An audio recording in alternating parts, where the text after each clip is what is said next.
Από πού είσαι? Είμαι από την Ελλάδα. Πού μένεις? Μένω στην Αθήνα.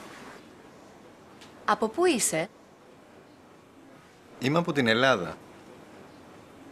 Πού μένεις? Μένω στην Αθήνα. Είσαι παντρεμένος? Ναι, είμαι. Έχεις οικογένεια? Μάλιστα, έχω. Είσαι παντρεμένος?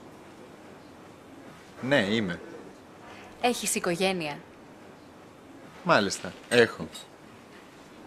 Πώς λένε τη γυναίκα σου? Τη γυναίκα μου τη λένε Μαρία. Πώς λένε τη γυναίκα σου? Τη γυναίκα μου τη λένε Μαρία.